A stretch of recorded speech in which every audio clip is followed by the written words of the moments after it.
Grand Bahama hosting a distinguished group of attorneys. A name change for a busy street in the Freeport area. And a new queen crowned to represent this island. The Bahamas Tonight Northern Edition starts now.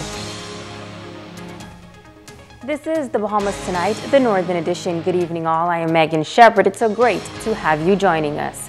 Topping news, delegates from around the world on island to attend the International Federation of Women's Lawyers 36th Triennial International Convention.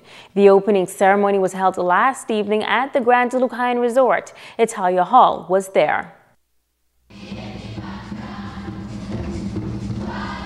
The theme, the economic empowerment of women and children in an evolving world.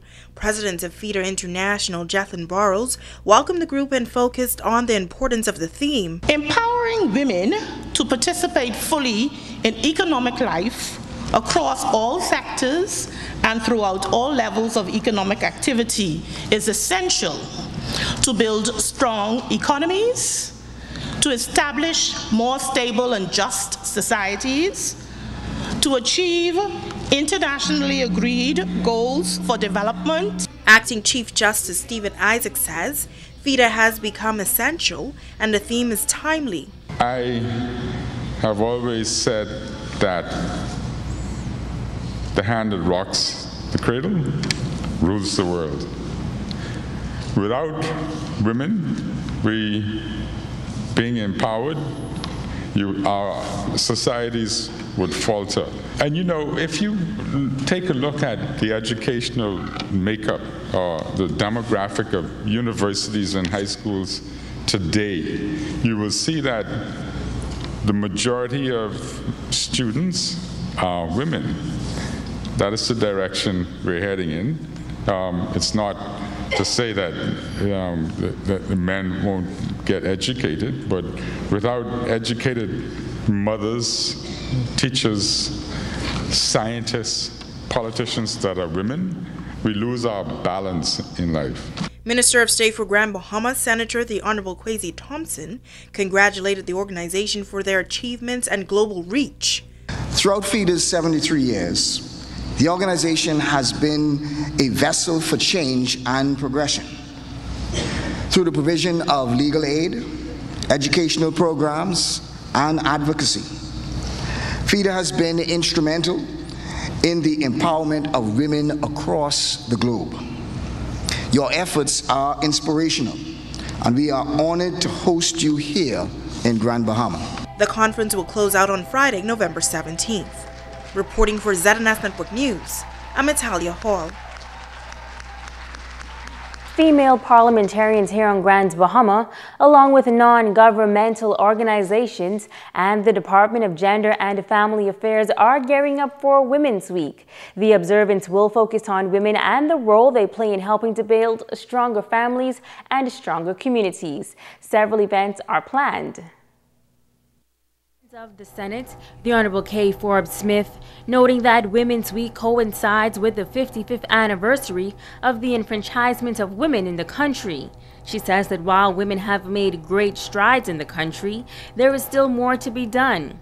This inaugural Girls Con 2017 aims to inspire young women and will feature 5 women from the community that are making a difference in various professions. And they're going to tell their personal stories about some of the things that really has been both negative and positive in terms of their success in their career. And we feel that these young girls, and these are only going to be the 12th grade students from the 10 high schools, will be very much inspired and uplifted by what these women have to say. And it is really surprising when you talk to these women, some of the barriers that they surpass to be successful today. Parliamentary Secretary Pakeisha Parker Edgecombe lending her support to the event. She says that it is so important for women to uplift and support each other. Oftentimes, society has a way of putting us against each other, and rather than supporting each other, we're always joining in that. And I think that this conference not only shows a group of professional women and community leaders coming together, but also letting our young girls know that we can achieve much if we were just to support one another. District Superintendent Yvonne Ward is encouraging principals to support the event by allowing 15 seniors from each school to participate. We feel as if they are our next generation of leaders. We expect you to pick up the mantle to ensure that the fight for our rights and privileges continue. We expect that through education. Once our young ladies are empowered through education to lead. One of the 5 panelists set to take part will be Senator Jasmine Darius. She says that she plans to share how she dealt with abuse in her childhood and the path she took to overcome. Education is what really brought me out and gave me an opportunity to surpass all of my early childhood circumstances. And so it made me strong. And we're talking about strong women, strong leaders. And so, you know, what doesn't break you will make you stronger. And so we want to encourage the young women to be able to look past whatever has happened or is going on in your life and to focus on whatever strengths you have. Girls Con will take place November 28th at the Key&I Media Center. An historic ceremony this past weekend, paving the way for the renaming of a portion of East Settlers Way. The renaming ceremony was just one of the events in celebration of the 19th anniversary of Jubilee Cathedral. Kimberly Mullings was there. I am the happiest person, I believe. For over a decade now, Bishop Godfrey Williams has been trying to change the name of East Settlers Way. On Friday, November 10th, that dream came true. Graham Turode, President and CEO of the GB Development Company Limited of the Grand Bahama Port Authority, recalls that back in 2013, they received a request from the local Christian Council under Bishop Arnold Pinder requesting that Settlers Way be renamed in honor of Bishop Williams. Turode says both institutions are of the view that Williams exemplifies the quality of a great community leader.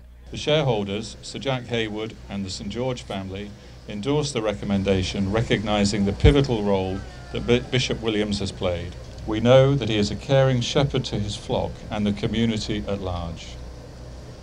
We concur with Bishop Pinder in saying that Bishop Godfrey Williams is a great Bahamian citizen worthy of honor and praise. A number of local clergymen were in attendance for the renaming ceremony, among them President of the Grand Bahama Christian Council, Reverend Peter Pinder.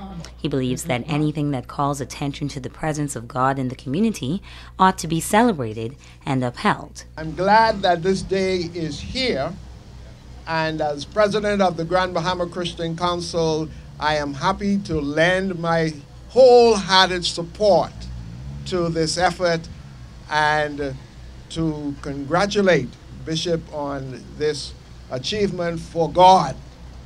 And we are so grateful for this opportunity that we can come together and celebrate in this way. Member of Parliament for Central Grand Bahama and Parliamentary Secretary in the Ministry of Works, Iram Lewis, says Bishop Williams is making a bold statement. You have risen to be one of the most respected clergymen in the Caribbean.